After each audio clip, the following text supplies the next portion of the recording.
नमस्कार दोस्तों, स्वागत है आपका अपने चैनल पर। मित्रों, आज का हमारा टॉपिक है कि पीसीसी क्या होती है और इसका रेशो क्या होना चाहिए। तो दोस्तों, आज इस टॉपिक को एकदम क्रिस्टल क्लियर कर दूंगा, इसलिए वीडियो को पूरा अंत तक देखिएगा। लेकिन वीडियो शुरू करने से पहले यदि आपने मेरे चैनल सब्सक्राइब नहीं किया है तो कृपया सब्सक्राइब करें और पास का बेल आइकन भी दबा दें ताकि मेरे आने वाले वीडियोज़ की नोटिफिकेशन आपको मिलती रहे। तो मित्रों, वीडियो को बिना किसी तरीके शुरू करते हैं। मित्रों, सबसे पहले हमें ये जानना होगा कि पीसीसी क्या होती है और इसको पीसीसी क्यों कहते हैं। मित्रों, पीसीसी की full form plane cement concrete होती है। मतलब ये सीमेंट, बजरी और रोड़ी का मिक्सचर होता है। इसमें और आरसीसी में बस इतना सा फ़र्क होता है कि अगर आप इसमें सरिया मतलब स्टील बार डाल दो तो वो आरसीसी बन जाएगा। हालांकि पीसीसी और आरसीसी में और भी बहुत सारे डिफरेंस हैं, ये हम किसी और वीडियो में डिटेल से पढ़ेंगे, क्योंकि अभी इस वीडियो में हमें पीसीसी के बारे में बात करनी है। तो मित्रों, मतलब आप ये समझ लीजिए कि प्लेन सीमेंट कंक्रीट की शॉर्ट फॉर्म पीसीसी कही जाती है। इसमें पी का अर्थ प्लेन, सी का अर्थ सीमेंट और दूसरे सी का अर्थ कंक्रीट होता है तथा इसमें स्टील बार का उपयोग नहीं किया जाता है। इसे हम जनरली ऐसी जगह उपयोग करते हैं जहां कंप्रेशन फोर्स आता है। मतलब यदि मैं हिंदी में बात करूं तो संपीड़न बल लगना होता है। मित्रों, अगर आपको ये कंप्रेशन वगैरह टेक्निकल चीज़ें समझ ना आ रही हो तो कोई दिक्कत नहीं है, आप इसको अनदेखा कर सकते हैं। यह चीज़ें टेक्निकल लोगों के लिए है और यदि आप यह चीज़ें भी सीखना चाहते हैं तो चैनल को सब्सक्राइब कर देना। इस चैनल पर मैं हर छोटा से छोटा टॉपिक बहुत आसान भाषा में कवर करूँगा कि टेंशन, कंप्रेशन, शियर ये सब क्या होते हैं। ओके फ्रेंड्स, ये सब आपको आने वाली वीडियोस में मिल जाएंगे। मित्रों, मार्केट में झूठ फैला हुआ है कि सिविल इंजीनियरिंग बहुत टफ है, लेकिन यदि सीखने वाले में लगन हो और सिखाने वाला ठीक ठाक हो तो कोई भी सीख सकता है। कोई बड़ी बात नहीं है, कम से कम बेसिक तो कोई भी सीख सकता है।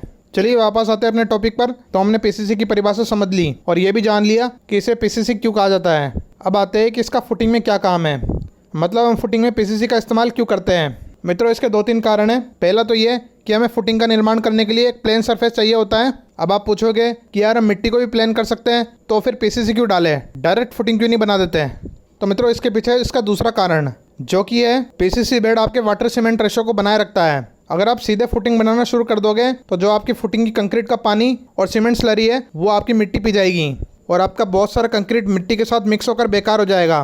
तो जो आपकी फुटिंग बनेगी वो कच्ची पक्की बनेगी। भले ही फुटिंग का ऊपर का हिस्सा मजबूत हो लेकिन निचला हिस्सा लिटरली बेकार होगा। मतलब कि आपकी फुटिंग वैसे काम नहीं करेगी जैसा कि आपने सोचा था। फुटिंग एक प्रकार से आपके पैर के समान होती है। ये बात मैंने अपनी पिछली वीडियोज़ में भी आपको बताई है कि आपका घर इसी के बल पर खड़ा होता है। अगर इसे नुकसान होता है तो आप ये समझ लीजिए कि घर के पैर में फ्रैक्चर हो जाने वाली बात होती है। वो फिर भगवान भरोसे वाला काम हो जाता है कि जब तक चल रहा है चलने दो। इसलिए फुटिंग में लापरवाही बहुत ज़्यादा भारी पड़ सकती है, इसलिए इन स्टेप्स का बहुत अच्छे से पालन करें। ओके फ्रेंड्स, फुटिंग में पीसीसी देने का अगला कारण है, जो कि सबसे बड़ा कारण है, कि जो हमारी सॉइल होती है वो कमज़ोर और फ्लेक्सिबल होती है। इसलिए हमें हमारी फुटिंग के लिए एक रिजिड बेस तैयार करना होता है ताकि हमारी फुटिंग को एक स्टेबल सरफेस मिल सके। क्योंकि दोस्तों, लोड लगने पर आपकी मिट्टी की सरफेस आड़ी टेढ़ी हो सकती है, लेकिन पीसीसी आपकी सरफेस को स्टेबल बनाए रखने के लिए सहायक है और एक प्रकार से ये फुटिंग के अनइवन सेटलमेंट को होने से भी रोकती है।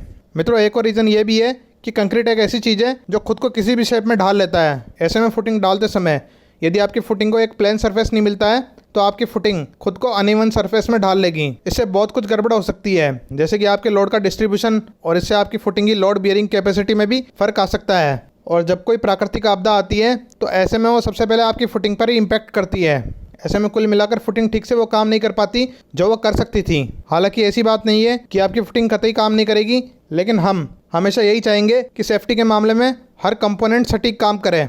एक प्रकार से उदाहरण के तौर पर आपकी गाड़ी में एयरबैग होता है ताकि वो आपकी अच्छे से सेफ्टी कर सके। अब मान लीजिए दुर्घटना के समय एयरबैग खुला लेकिन ठीक से नहीं खुला और आपको थोड़ी बहुत चोटें आ गई, तो आप ये तो नहीं सोच सकते हैं कि चलो कोई बात नहीं, सर ही तो फूटा है, जान तो नहीं गई। जाहिर सी बात है, आप ऐसी कंडीशन में कंपनी वाले से जाकर लड़ोगे कि भाई हमने पूरे पैसे दिए फिर भी हमें ऐसा सिस्टम क्यों बेचा गया जो हमें सेफ ही नहीं रख सकता।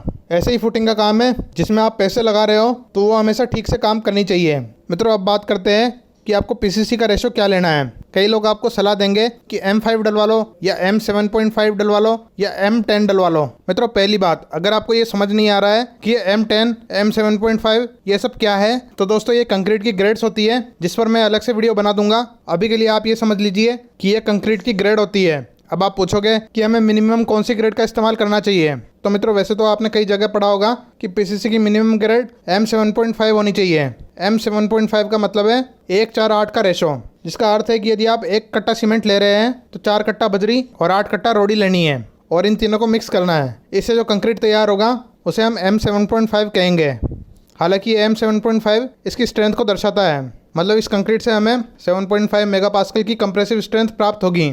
ओके फ्रेंड्स, एक बार फिर बता दूं कि यहाँ पहला नंबर सीमेंट के लिए, दूसरा बजरी के लिए और तीसरा नंबर रोडी के लिए उपयोग किया गया है। ओके फ्रेंड्स, और ये जो M के आगे नंबर लगा हुआ है M10, M15, ये स्ट्रेंथ दिखाता है मेगा पास्कल में। ओके फ्रेंड्स, हालांकि अभी आपको ये टेक्निकल चीज़ें समझ ना आ रही हो तो कोई टेंशन मत लीजिएगा, क्योंकि ये वीडियो इस बारे में है ही नहीं। इस वीडियो में मैं सिर्फ आपको मोटा मोटा बता रहा हूँ कि पीसीसी क्या होती है, इसकी ग्रेड कौन सी होनी चाहिए। मित्रों, ये तो बात आ गई कि मिनिमम पीसीसी की ग्रेड M7.5 लेनी चाहिए। अब सवाल आता है कि हम कौन सी ग्रेड का इस्तेमाल करें, क्योंकि सरकारी काम तो है नहीं कि बस फॉर्मेलिटी करनी है। ऐसे में बेहतर क्या रहेगा दोस्तों, कई यूट्यूबर आपको M10 की सलाह देंगे, मतलब 1, 3, 6 के कंक्रीट की, लेकिन मेरी सलाह माने तो खुद के घर के लिए कम से कम M15 का इस्तेमाल करें, मतलब 1, 2, 4 के रेशो का, जिसमें 1 परात सीमेंट, 2 परात बजरी और 4 परात रोडी की आएगी।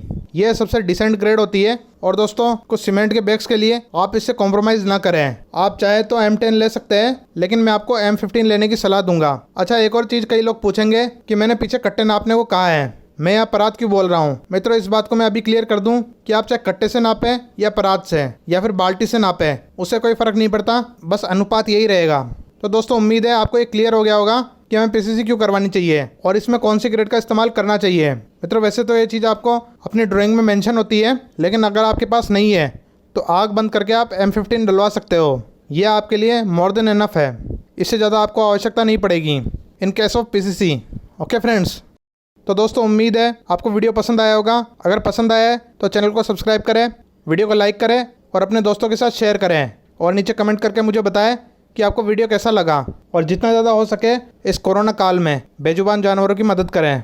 मैं मिलूंगा आपसे अपनी नेक्स्ट वीडियो में, तब तक के लिए जय हिंद, वंदे मातरम।